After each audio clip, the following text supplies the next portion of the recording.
Yo, what's good, you guys? It's Boomer and you're watching Bali Star, and today we're getting into a video by the channel Moon. The video is called Idiot YouTubers Who Went Insane for Views. You feel me? Now, I'm pretty sure he's gonna give a selective couple, since there's a bunch of YouTubers that go insane for views. And let's be real here. You know what I'm saying? When you're a YouTuber and you get to a prominent subscriber count, you know what I'm saying? Your video's getting a lot of views and stuff. It's like, little egotism can take over. You know what I'm saying? The trick is to keep it in check, to keep it in balance. But sometimes it like slips through the cracks and you're just like, damn, I feel like I'm the shit. You know what I'm saying? And, it's like from that can, what else can I do, you know what I'm saying, to like milk this cow and all that stuff. Even I've had that. Yes, I know. Boomer has had insane ego moments. Well, viewer. Psych, no I haven't. You feel me? I remain humble and true to myself. All the time, every time. You feel me? I will never go insane for views. Never! Psych again. Yes, I have, you know what I'm saying, try to milk cash cow and all that, you know what I'm saying. And honestly, I'm not perfect. All of us are not perfect, you know what I'm saying. I'm pretty sure I cannot say that, that's never going to happen again. I'm pretty sure, because it's like, your ego is a part of you. You know what I'm saying? And like other like emotion or characteristic about us humans, you know what I'm saying, we tend to let some emotions or characteristics slip through the cracks and just like, become bigger than who we truly are. We tend to become this person throughout this period in time a whole lot more, you know what I'm saying? But that can last from like, I don't know, from a day up into your entire life. You know what I'm saying? That you become this type of person, a big egotistical person, you know what I'm saying? Or just a depressed person or something, or like a person that's angry at the world or something, you know what I'm saying?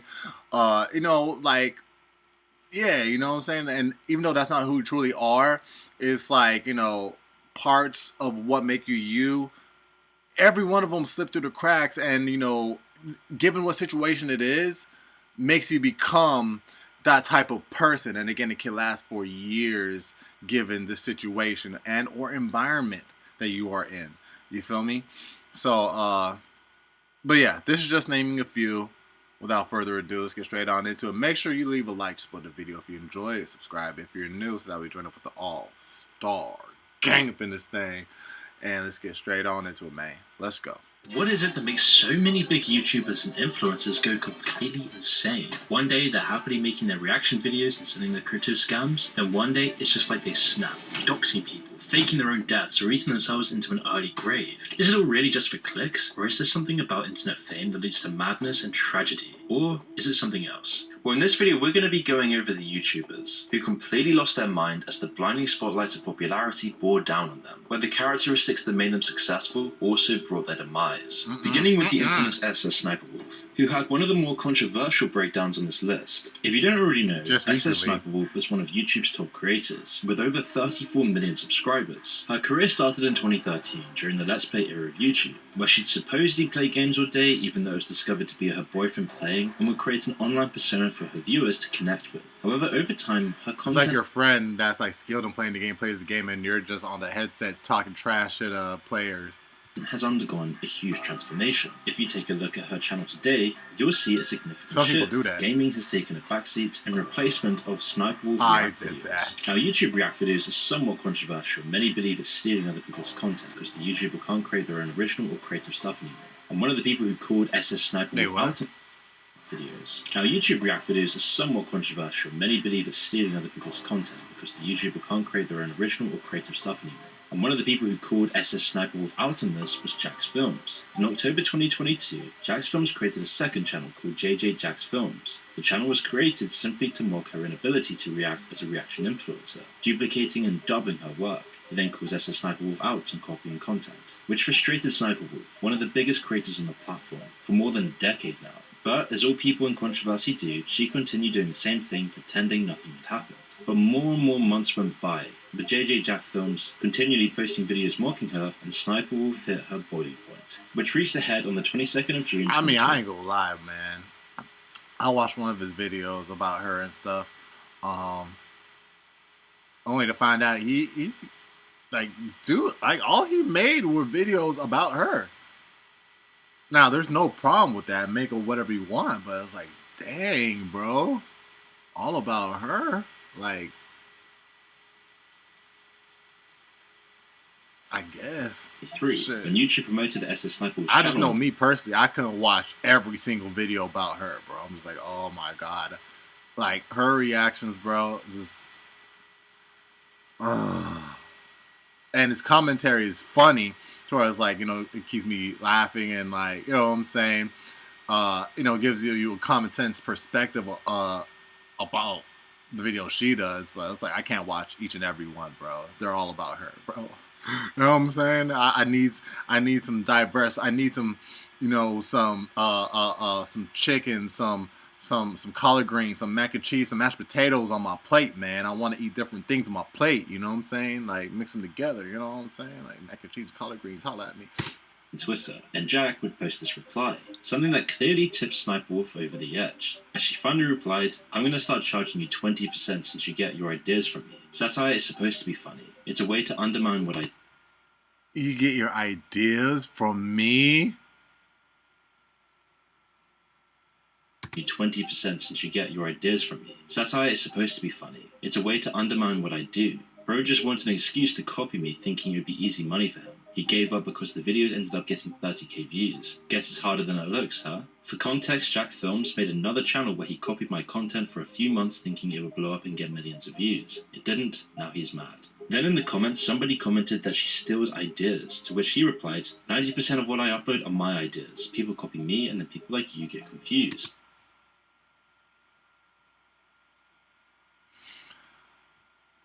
Now, I said this in a couple videos, but what people call you are really what they call themselves. Like, for example, if they say, oh, you're not cool, you're not cool, you're not cool, to you, they're really not cool themselves. But, you know what I'm saying? Words hurt as well. So it's like, hurt people hurt people. You know what I'm saying? So because that person's not cool, they may call you not cool and make you feel that. You know what I'm saying? But in reality, they're not that.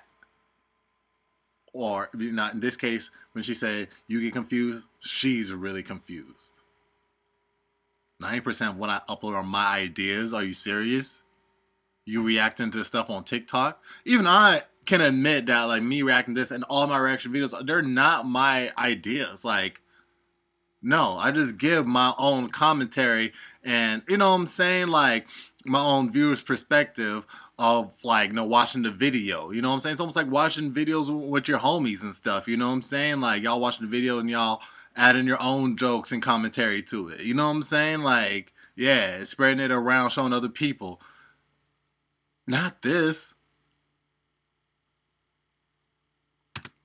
Showing Mr. Beast reacting to the same video she did, and once again this was an idea that Jack Films scoffed at, replying saying, I invented reacting to other people's TikTok, anyone else is copying me. Incredible mental gymnastics. Hey at YouTube, a VidCon, you sure you're okay boosting her? Are you absolutely sure? And then the feud between the two continued. Clearly SS Sniper Wolf was upset about the situation, but Jack Films was not willing to back down, and that's when things took a darker turn.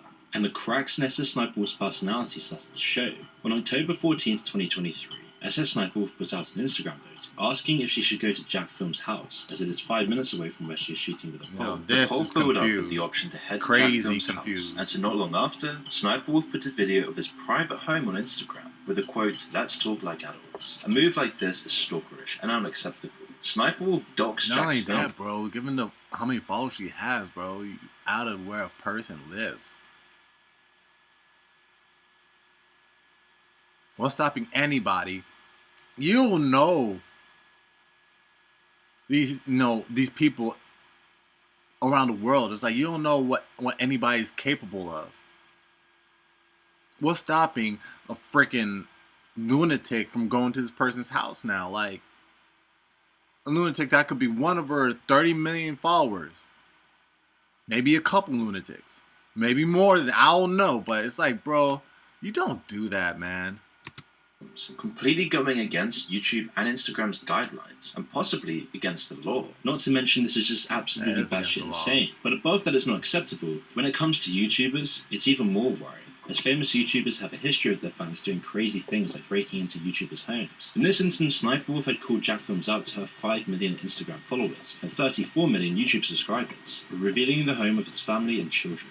While the photo and video was soon deleted after, Jack's Films called her out on this bad move. As Jack Films went on to say, creepy, gross and violating. What you do is disgusting. You steal content and stalk YouTubers. At YouTube to monetize this dangerous creator or just get her off of your platform. She posted an Instagram story right outside her home and deleted it. And guess what Jack's they Films did? and many other YouTube creators have called out Sniper Wolf to be banned from making content on YouTube. And more people started to think, why has she gone so crazy? Why would she do this? But it's not really a surprise when you look at the lifestyle of these people and why they're doing YouTube in the first place. And making someone's home feel unsafe and putting someone's children at threat just because of internet drama shows there's more going on behind the scenes here. Now, Sniper Wolf did try and defend herself on Instagram by writing, "This creep has been harassing me for months," and plays victim, saying I threatened him when I just wanted to talk to him. I have no ill intentions. It's so sad when people have to constantly create drama to pay their bills. But the damage was done. And of the multiple controversial moments Sniper Wolf has gone through, it raises some questions about the morality of influencers. But then again, it might not. You can see YouTube drama in two ways. Either as a calculated ploy for attention, or as an outburst from emotionally mature adult children given their own platform.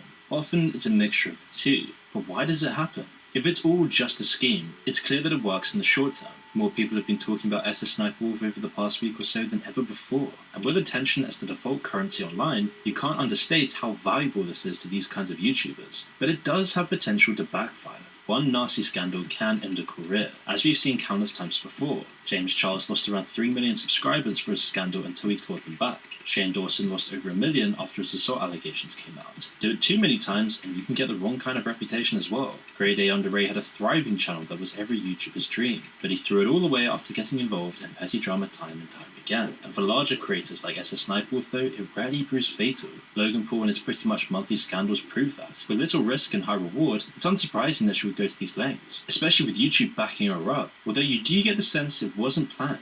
That can also be explained. Getting famous on YouTube, especially for something as vacuous as reaction content, is a huge ego trip. If millions of people tuned in whenever you watched a YouTube video, then it would stand as living proof that your opinions of things is much more important than anyone else's. At least that's a way you could easily see it if you were constantly drunk on views and advertising money for doing pretty much nothing. And with Jack Films' jokes about the whole situation, you can only imagine this building up in her mind, until it resulted in the doxing incident. None of this matters to YouTube, of course. With their most recent statement, it's clear they don't actually want to intervene or really do anything about the situation. Instead, they're just waiting for it to die down. Why? Because SS Sniper Wolf is one of their biggest channels when it comes to making money. The amount of ad revenue they must get of her audience is insane. So why throw that all away? She's great for the kids, great for mind-numbing people, and keeping them on the platform. And once a creator becomes so vanilla, so bland of real personality, becoming just another corporate mouthpiece, YouTube will then do everything they can to prop them up, including turning a blind eye to their crimes. It's just not worth it at all for them to actually punish her. And while Sniper Wolf took things too far, these next YouTubers really pushed the boundaries in the most tragic way imaginable. Today's video is brought to you by Enlisted, a thrilling World War II multiplayer shooter that perfectly immerses yourself in intended truly dynamic and specialized weapons for unique weapons capable to click the link in the right today. Oh. You see, this is Mona Lisa Perez and Pedro Ruiz, and they were involved in one of the most jaw-dropping cases that really makes you question the lengths some people are willing to go for clout. You see, the two had a family lifestyle YouTube channel, where they post prank videos and vlogs, and they had a 3-year-old daughter. Unfortunately, despite making videos regularly for a year, the channel really wasn't gaining that much traction, so Pedro wanted to try something new. After months of convincing his pregnant girlfriend Mona Lisa, on June 27, 2017, Pedro Ruiz was ready to shoot his first YouTube video for a new channel called Damn It Boy. Pedro wanted it all to be extreme videos and wanted to start the channel with a bang. Mona Lisa shared a somewhat concerning tweet that said they were about to shoot the most dangerous video ever, but she wanted to make it clear that it was Pedro's idea, not hers. Little did they know that this statement would turn into a tragic reality. The idea behind the video was that Mona Lisa would shoot a .50 caliber Desert Eagle at Pedro's chest. But don't worry, Pedro felt that if he held up a book in front of him, all would be okay, and the book would stop the bullet. It was an incredibly reckless idea, and the rule of thumb with any weapon is that you don't ever point at it at somebody or even shoot in the direction of that person. But Pedro was confident in the stunt. He would do anything for more views and subscribers. However, at Mona Lisa's request, they did test out how well it would work. In their trial run, they used a thick encyclopedia and set it at a decent distance. In this test, the bullet was actually stopped by the book, which gave Mona Lisa a strong sense of security in the stunt. So Pedro held a hardcover encyclopedia in front of his chest, and they believed that this book would stop the bullet, just like it had in their practice run. And the book was not as thick as their test book, and so, as you can probably guess, things... Listen, do what you want for more views. But do things that are first safe. First off, safe, bro. Honestly, because I can't think of anything else than that. But make sure that they're freaking safe, bro.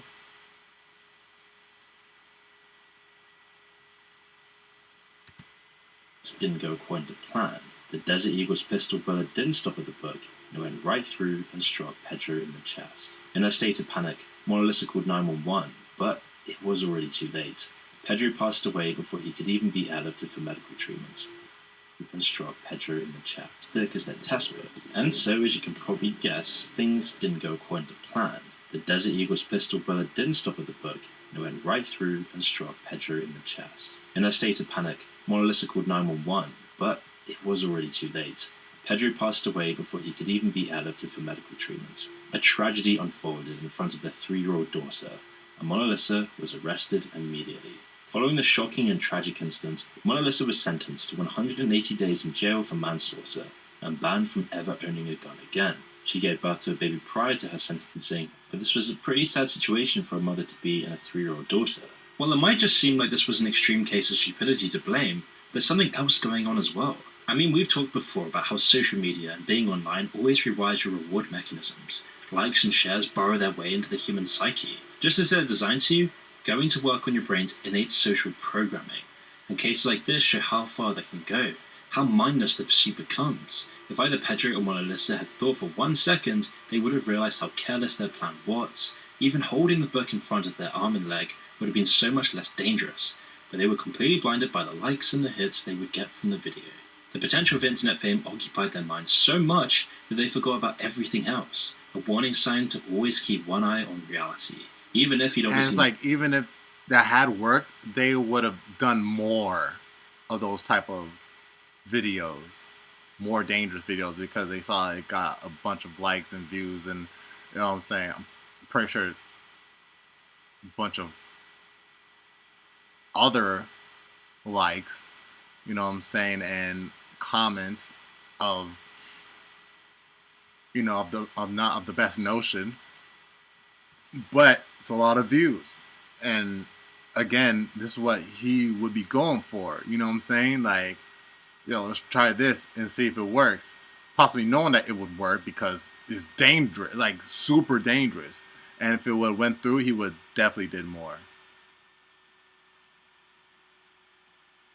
Never go as far as Pedro did. Yet still a surprisingly light sentence. And although Pedro and Mona Lisa have never found much fame on YouTube, this next YouTuber was one of YouTube's OGs with billions of views under his belt. I'm talking about JStation, a YouTuber primarily known for his extreme and often shocking content. And he gained popularity by creating videos centered around dark and sometimes unsettling themes, such as 3 AM challenges, paranormal activities, and other sensational topics. In many of his videos, he'd go as far as doing something that was against the law. While many people question the legitimacy of most of his challenges and content, the content was extremely popular, with the channel gaining around 40 to 50 million views every month. In one video, he was caught hiding in a mall after he had closed while filming a 24 hours in a mall video. For this, he would be arrested and charged. YouTube even stepped in explaining that he had violated their guidelines and demonetized his channel, but Jason simply opened a second channel to get monetized again. But this was just one of the many controversial videos made by I'm JStation. But on January 21st, 2020, Jason experienced one of the worst things a person can go through. In a video titled "Saying Goodbye to My Dead Girlfriend," he explained that his girlfriend Alexia, whom he'd been with for some time now, had passed away tragically in a car crash. In the video he was crying, Something like this could spiral anybody into a place of depression, enough to do something stupid. But in the video, he spoke about how Alexia's death wish was for the channel to reach 1 million subscribers.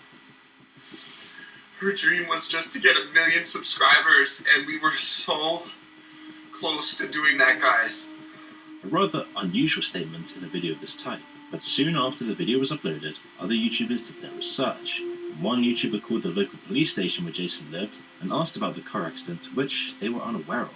No, I don't have anything by that name on the system. So, in Toronto, nobody by that name specifically has suffered any form of death, right? No. Others explained that this was tasteless, how his tears were clearly fake, and this was all an elaborate prank just to get more clout. The frustrations towards him grew, but for fans of the channel, this man was grieving for his dead girlfriend. His next video would be when things took a much darker turn. 5 days later, on January 26th, Jason uploaded another video, Dead Girlfriend Ouija Board Challenge at 3 AM, gone wrong, essentially mocking anyone who had sympathy for him. What's poppin', guys? Back with another 3 AM challenge. As you guys know, my girlfriend Alexia just passed away in a tragic accident, guys.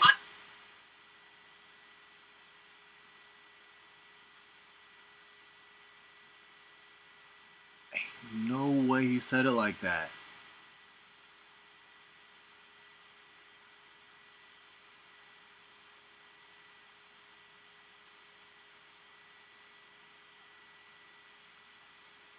I cannot get over her, guys. I miss her so freaking much. And while this may have been horrible news for his own community, this is how many of Alexia's family and friends found out about her That's alleged disgusting. death. And on J Station knew there would be backlash, but it was a risk he was willing to take to get good views. All publicity is good publicity, and this was enough to force Alexia into the situation against her own will. And so on January 28, 2020, Alexia posted a video of herself on her own channel titled Alexia is Alive. Here she spoke about her relationship with I'm J Station, where she claimed he was abusive and controlling. She went as far to say that she actually feared him. I only helped him out of fear. And as a result of this, she would play along to keep the peace. She said that Jason would stop her from socializing with friends and family, and when Alexia's friends and family were constantly called and questioned about her death, she asked I'm J Station to remove the video. And he didn't skip a beat, replying, "Tell your dad not to block my money. I don't get a part of his business. You shouldn't get a part of mine. Why don't you get your dad to write me an apology letter? Because he's trying to block my money." Alexia posting this video went against what I'm J Station had in mind for the channel. He was upset. The two broke up, and Jason posted a new video titled Alexia Morano Exposed, the Bad Side of Her, where he claimed she had been a willing participant of the death post and had benefited from the money that came in from the posts. He had even provided footage of Alexia helping him, and made a side comment that his fans were delusional. I don't really appreciate you talking shit about me to my fans after I try to help you succeed. At this point, it was just airing each other's dirty laundry, and other parties looked bad. But that doesn't excuse the fact that there were other factors that seemed to corroborate that Jason was indeed an abusive liar. Stories came out from another ex-girlfriend. I made sure to stay up all night because I was paranoid. I wasn't sure what he was going to do. And he was exposed for lying again about his apartment being broke into. People just ran in my house and messed me up, like super bad, yo. No lie, guys. The next week, J Station was arrested, following Alexia's accusations that he was physically abusive, eventually causing him to be charged with 2 counts of assault. But his internet persona had to continue, he needed those views, and so when he was released later that night, he would go straight back to Instagram saying, "Guys, I just got arrested, but I'm back home and back on the grind. That's why I missed the upload. New video dropping tonight. I'm going harder than ever now. Love you guys." Clearly having no remorse or care for what he did, with his account eventually being suspended again on March 12, 2021. J Station is a clear example of a different reason why so many YouTubers and influencers go off of the rails. Shocking content that goes further than anyone else is what plays well. The perfect drama and prank YouTuber would get as close to breaking the law as possible while still making content. That and they'd fake as much content as possible. J Station's video, "We Bought a Slave of the Dark Web," is a clear example of something that does both. Other creators that play it too safe don't even get heard of. It's a genre of video and creator that rewards outrage, shock tactics, and being generally unaware of how ridiculous what you're doing is. If these are the ways that drama influencers and these celebrities are chosen, then it's no surprise that a lot of them go off the rails. You need to be completely self-absorbed, egotistical, and in your own little world to even get there in the first place. So when these people get handed audiences in the hundreds of thousands or even the tens of millions, the rest is inevitable. The views and the money fuel their already massive egos, spouting their bloated opinions into their USB microphones to flatter their growing sense of self-importance, and so they start thinking they can get away with everything. Of course, it's never enough. The essential problem with these drama and prank channels is that they need to keep upping the ante and going even further. Otherwise, their audience will just move on to the next channel doing exactly the same thing, creating a cycle of going further and further. Eventually, they go too far, and their channel either gets suspended or they get in trouble with the authorities, as seen in J-Station's catastrophic fall. While I'm J-Station went through some extreme situations to get views, this next YouTuber has changed his entire life to keep his audience happy. This is Nicholas Perry. Many of you will know him by the name Nikado Avocado. He started making YouTube videos when he moved to Colombia to live with his boyfriend Orlin. His average video was him simply playing some violin, speaking about his vegan lifestyle, and vlogging. Although he gained some following, his real claim to fame was diving headfirst into massive food feasts. He's what they call a mukbanger, which, if you didn't know, is originally from South Korea and means something like eating broadcast. In his first mukbang, it was all healthy vegan food, something Nicholas expected to be a once-off video. But it quickly popped off, and he gained over What I really want to know is what happened to his parrot, man. 50,000 views within the first few weeks of the video being up. In all of his regular uploads, Where's that his cute fans little would comment asking when the next mukbang video was coming out. Hungry for views and clout, he'd eventually upload another mukbang video, and once again it did very well. Soon enough, all of his uploads were some form of mukbangs, and he'd eventually stopped being a vegan, citing health issues. Nicholas clearly loved drama, and many of his videos have clickbait titles such as Why I'm Leaving My Husband, and Caught on Camera Almost Stabbed at Jack in the Box, not for kids. But over the next few years he would make millions from this, becoming a huge notorious YouTuber. But with this enormous success and growth came a decline in both his physical and mental state. You see, when he started these mukbang videos, Nicholas weighed just 155 pounds or 70 kilograms. Nicholas believed that he could do all these mukbang videos without picking up weight because he had a fast metabolism, so he hadn't really been keeping tabs on his weight. But one day, about a year into his mukbang career, while he was filming himself, he decided to eventually step onto a scale. There, it was a bit of a shocker. He'd crossed the 200 pound, about 90 kilogram mark, and you could practically see the disbelief written all over his face. You guys, I'm 200 pounds. I mean, honestly, if I were to get that big, I would convert all that into muscle, for real. But here's the twist. He couldn't bring himself to admit that those mukbang sessions might have played a role in his weight gain. The views, money, and success made his ego drunk, so claiming it was all water, weight, and stress, he thought he'd lose this all very easily.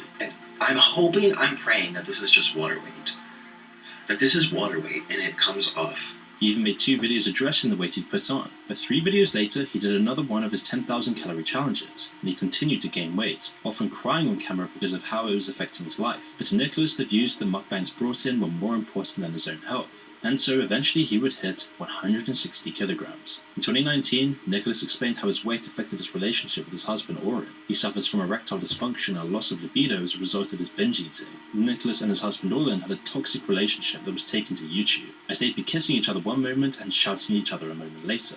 When YouTubers and his own fans shared their concerns, he'd often laugh it off or reply in outrage, never listening to what they had to say. He was told that he was slowly killing himself for views, but Nicholas didn't care about it. In a 2021 interview with Mel magazine, Perry spilled the beans. Turns out many of the online conflicts he's involved in are, well, also staged by none other than himself. He's not just doing it for the drama, but for the sake of his entire career. His entire career is hinged on his completely toxic, degenerate lifestyle. And so obviously Nicholas wasn't one to shy away from stirring up online drama. He feeds off it, often picking fights with fellow YouTubers all in the hopes of getting a bit more of that sweet attention. He had it clear in his mind that there's no such thing as bad publicity, and he was making a lot of money from this. But then fast forward to May 2021 and something big happened. His on-again, off-again relationship with Orlin reached its final chapter, with Nicholas uploading a video in tears, pouring his heart out about how the internet had turned its back on him, and how all this online stuff was just too much for his family to handle. I actually like to be alone, and I just figured it out. And well, he mentioned that his husband had left him for good. 1 month later, in April 2021, he posted a video titled, "My New House Tour. I bought a $2.3 million penthouse," where he showed off what his fame had brought him, explaining that he was reaching his dreams and starting a new chapter. He spoke about being separated from Orlin, and that they were in the filing process of the divorce, so Nicholas packed his bags and moved to Vegas. Near the end of the video, he posted about all the money he has, laughing at poorer people. I am rich. Take that, peasants. 2 minutes later in the same video, he breaks down because of his loneliness. Despite everything he'd built, he hated himself, because all the success relied on destroying everything around him. The worrying thing about Nikado Avocado is how far he's gone compared to other creators. Each video is like one frame of a time-lapse documenting what internet fame and gluttony can do to someone. To go from healthy to ruining your body in just a few years is something you don't see very often. And was all for the YouTube views and the money. People often discuss whether this was all an act in a show, or if he really did fall so far. I mean, the weight gain was clearly real, although it's pretty likely it was a mixture of the two. He discovered what people really wanted to see when he drifted from reasonably sized meals into crazy portions. Then, by acting more juvenile, erratic, and eating large amounts of food, he gained even more momentum. Eating that much junk food is drastically I could now I'm just thinking this. I can only imagine the food comas homie be getting into, bro. Because even sometimes when I eat a full burger, well, some fries before the burger. I mostly eat the fries before the burger because they go colder. You know what I'm saying? And they taste nasty when they're cold. But I was like, dog, sometimes I'll be eating a little bit over much. And, dude, I feel like I cannot do nothing, bro. I feel like I just want to lay down for like a good 30 minutes, bro. I can only imagine how his shit be. On both the body and the brain, so it would partially explain some of the changes we saw. At the end of the day though, it doesn't really matter. Even if it's just an act, he's still pretty normal when he is in front of the camera. That almost makes this whole thing more pathetic. It's like I can eat a lot, videos talking about his weight loss a few months ago, it seems like that's been forgotten for now. In a video uploaded in October 2023, he was still seemingly the same size and doing the same mukbang videos. And while YouTube watched Behind the Lens, the slow decline of Nikado Avocado isn't as fatal as our next case. Do you remember those crazy YouTube prank videos back in 2014? Well, the top creator of these sorts of videos was FouseyTube, otherwise known as Youssef. Now, FouseyTube opened his channel back in March 2011, creating his channel with the goal of changing the world one smile at a time. His early content was characterized by his energetic and humorous personality. Unlike many YouTubers, a single video stood above all the others. FouseyTube's first major boost in popularity came just days after starting his new channel, when he uploaded a video of himself dancing to Rebecca Black's Friday in an Apple store. The video quickly gained traction and led to his first substantial growth in subscribers. After that, he would start a series called Middle Eastern Parents, joking around with the typical stereotypes. Once again, the YouTube algorithm picked this up and boosted his channel drastically, and as those views began to decline, he transitioned into prank videos. But he wasn't copying any other YouTubers out there. It was original content and it did very well. He was confident and willing to go the extra mile to make the video go viral. His most popular video, Spider-Man in Real Life Prank, garnered over 173 million views. And while some YouTubers would call him out for being misogynistic and crossing lines in his videos, FouseyTube didn't care. He was on top of the world. His ego was flying high. And yet, by 2015, the fun was starting to die, as the prank video era of YouTube was losing traction, and FouseyTube would struggle to adapt to these changes, taking a huge hit to his ego. His videos weren't getting many views anymore. And although he tried to shift from pranks to vlogs, his whole channel was just decreasing in views and engagement, eventually causing FouseyTube to speak about his mental health issues, as he shared his struggles with his audience, including moments of depression and manic episodes. Everything begins within. Like, no matter how much medications I take, no matter how much help I seek, no matter who I reach, until I internally tell myself, like, yo, you gotta do this for you, you gotta start getting better, you gotta fix your mental approach, it's never gonna change. So I'm still in that process now. Like, me coming here is such, like, if you want to look at wins, I've had to look at my small wins. Me going to the gym was like a victory in my life because of how much I wasn't doing and how much I was struggling. But not only was his reputation declining rapidly, but FouseyTube also came forward explaining how his revenue dropped by nearly 95% of what he would usually make from YouTube ads. I lost well over $1 million. Wow. Yeah. So that's how you kind of burned your savings. That was the first big hit, yeah. All of these things were compounding with an already mentally unwell man, and he would hit one of his many rock bottoms. But in July 2018, FouseyTube would organise what he claimed to be the best YouTube event ever. This was his chance to gain relevancy once again, claiming this event would be the next Coachella. Hate Dies, Love Arrives, where he would get fellow influencers to promote the event, including Logan Paul, Roman Atwood, and that's why he said Drake would perform at Keemstar, promising fans big names like Drake and Snoop Dogg, and the event was free. But when everybody arrived, it was nowhere near what they'd promised. As it was about to start, a bomb threat was called in, forcing everybody out of the building and into the car park. So not only did it fail to live up to expectations, but Fousey's erratic behavior during the event was criticized by his community and other YouTubers. And apparently one of the most appalling YouTubers, FouseyTube, saw Tanacon and thought to himself, yeah, I can do that, but worse. Taking another dent to his huge ego, and he'd later admit to never even speaking to Drake before. meaning the promise of Drake coming to the event was never even a possibility. This was just all to gain relevancy again. But once everybody arrived in the parking lot, Fousey would do everything he could to boost his ego, telling everyone about his ambitions as a content creator and his mental health struggles. I invested all my money into this event, and I did it for free. My accountant said, Yusuf, where are you going to make your money? I said, that's not a problem to me. I didn't care. But many of his fans were now expressing concern for his mental well-being, telling FouseyTube to take a break from the public spotlight to prioritise his mental health. But this only made him more angry, so when Keemstar tried to step in and help FouseyTube had a manic episode in front of all of his fans, claiming that Keemstar made him want to commit suicide. I have bipolar and depression.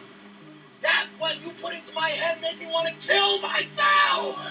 Multiple YouTubers stepped in, both concerned for his own health and for his influence as a YouTuber, leading him to another rock bottom, as he would take a year-long break from YouTube after the event, and when he returned he would never be as active, until recently, when about a year ago FouseyTube started live streaming whatever he was doing, every single day. He claimed that he was in a better place mentally now, and that his audience no longer had to worry about him, but as soon as the views started coming in again, viewers would start to notice his old manic state habits. As FouseyTube started to lose his mind again, his viewers only increased, almost motivating FouseyTube to do even crazier things and act in even worse ways, anything he could do to boost his ego. Everybody around him was encouraging his downward spiral. And in August 2023, while on stream, FouseyTube met a drunk woman at an airport. On the stream, viewers could see that she was clearly hammered, off her mind. FouseyTube and the woman started speaking, and she opened up about a tragic event that she had gone through where she had been a victim of human trafficking. So a lot of the women I was meeting sex trafficking, and I was like shit about it. Not too long after the stream ended, but about 10 minutes later, FouseyTube started his livestream again and bragged about how he had just had sex with a drunk girl in the airport bathroom.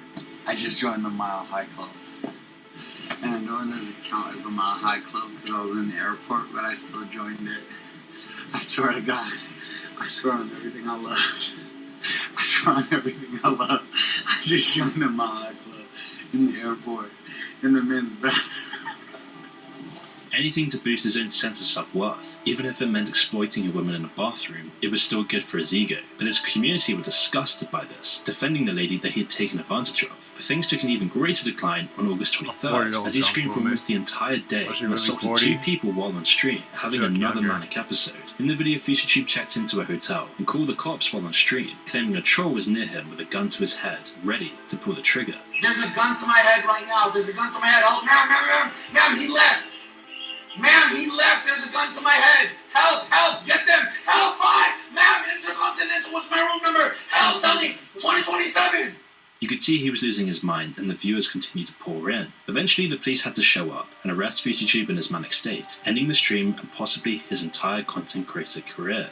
One worrying aspect of these kinds of YouTubers that often gets overlooked is their effect on the young and impressionable.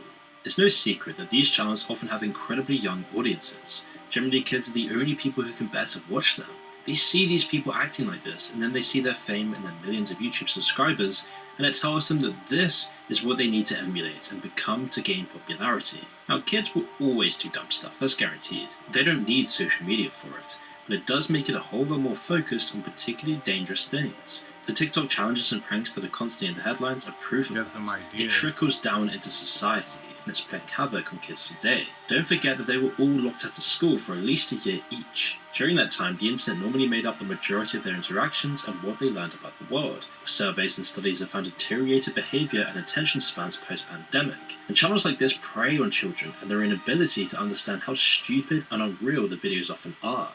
They're like those awful Elsa and Spider-Man videos that were going around the algorithm for years. They expose kids to awful ideas and ways of living, whilst profiting the creator millions, teaching children degeneracy.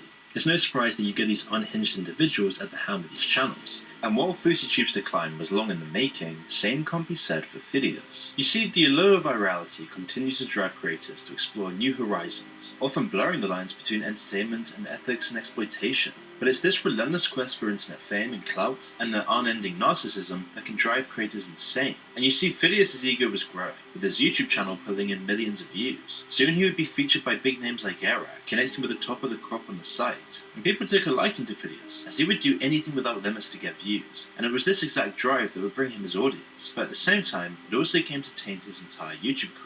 And to see what I mean, we need to have a look at one of the first controversies he got into, and this is when he aimed to document life in what he described as the world's poorest country. The video titled "I Spent 100 Hours in the World's Poorest Country" showcased Phidias' journey in the country. This is the world's poorest country, and there is a lot of bad things said about it. That's why I'm going to spend the next 100 hours here to see with my own eyes. Capturing moments of stark poverty and daily struggles. However, the whole tone of this documentary-style video raised eyebrows. For one, Phidias treated the locals like a spectacle rather than being actual humans. They were there to serve the video and nothing else, completely exploiting this whole situation and the subjects for views, turning their hardships into a backdrop of viral content. And to top it off, the thumbnail was particularly crude and almost hilarious in how out of touch it was. And throughout this whole video, Phidias' commentary was always marked by surprise, the living conditions and the cost of services, being completely oblivious to the ethical implications of his content. And it was his sanctimonious and pretentiously fake commentary at the simplicity of life and lack of access to resources that made this video feel so insensitive. How much is normal haircut? $1,000. You got 50 cents? Haircut. Yeah, my whole life. But it wasn't the first time that he did these sorts of things to get views. In the same time, he was in hot water for his video on Skid Row in Los Angeles, because in both instances, Phidias was looking at complex social issues focused on making the most mind-numbing content possible, completely ignoring the real lives he was documenting. But at the same time as the controversy grew, so did his fanbase. And this would hit a climax when Phidias finally met Elon Musk. After stalking him for months, getting into controversy with Elon Musk's mother, he finally forced Elon Musk into giving him a hug by using his child fans to publicly pressure Elon Musk to hug him.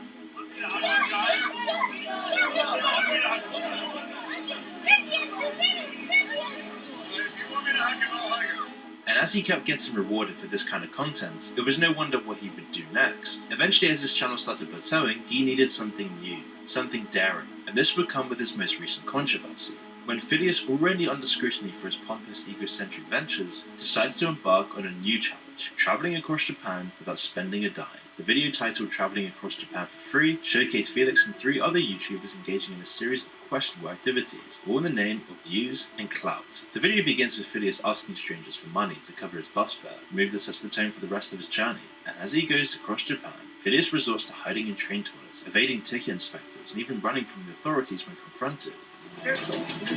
When I sat down, he released me, and immediately I started running. But he called the police, and they are searching for me now.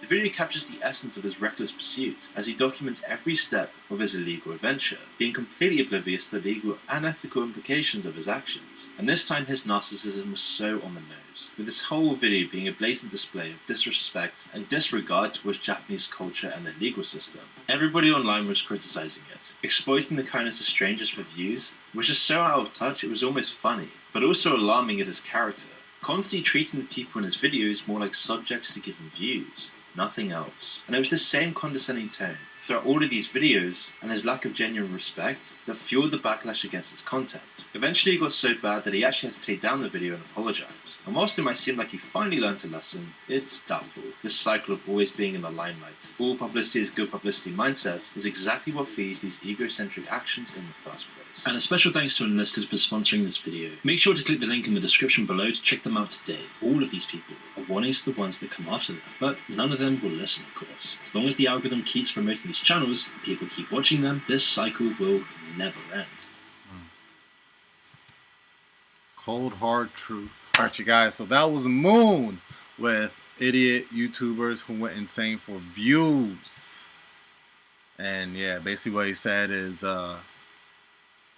that's just facts, bro. That's just facts.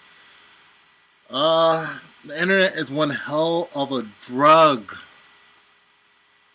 One hell of a drug, man. It's a drug that you can't touch, but experience and get such a, you know what I'm saying, from it.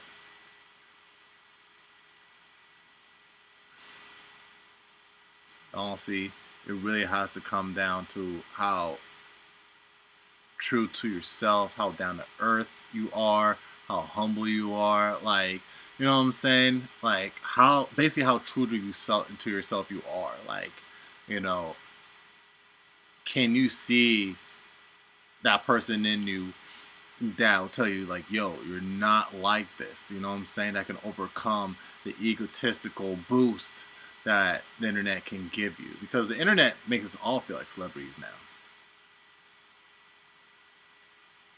You feel me? So like we all can get on that same mind state a celebrity has, and most of us do. And if you do not have someone or yourself, you know what I'm saying, deep is, you know, within yourself, that can't pull you down, that can't tell you like, yo, you know what I'm saying, and you listen, then you're just lost in the sauce. You feel me? You're completely consumed, and you know that spark of light within you is just. So that's what it really comes down to, bro. That's what it really comes down to. And it's like, it's, I wouldn't say scary, but it's very nerve-wracking because it can really happen to any of us, bro. Like, all of us don't really know how true to ourselves we are until we reach that point. And it's like, yo, what the heck am I doing? It's like, dude, it's like I can blink now, you know what I'm saying, and suddenly I'm doing all this crazy shit, you know what I'm saying? I'm getting much more views than I am now, but I'm doing all this crazy ish, you know what I'm saying? And it's really up to me to where it's like, I blink again, be like, yo, what the heck am I doing? Or I just keep going with it, and it's like, it, you know, what happened in the past never even happened, because, you know, this is just, you know, what I'm doing now. And I can make what I'm doing who I am, even though it's not. You feel me? So again, it's nerve-wracking because even I don't know. I don't know. So that's why I tend not to really chase that view. And it's a double-edged sword, because I could say that now, and then like the next day, tomorrow, I'd be like doing all this crazy stuff. You feel me? So that's why I really just, I walk the walk, I don't talk the talk. You feel me? So it's like I just, you know, do what I do and make sure that like I still have a hold of myself, a hold of my sanity while I do it, man. Because everything is crazier than it seems. No Alice in Wonderland, bro. Y'all let me know your thoughts about it down in the comment section down below. You already know it's Boomer, and you're watching Bali Star. Make sure to leave a like, support the video if you enjoyed it. Subscribe if you're new. Let me know your thoughts about all of this, for real, for real. And I'm gonna catch y'all in the next one. 100. Oh! Yeah.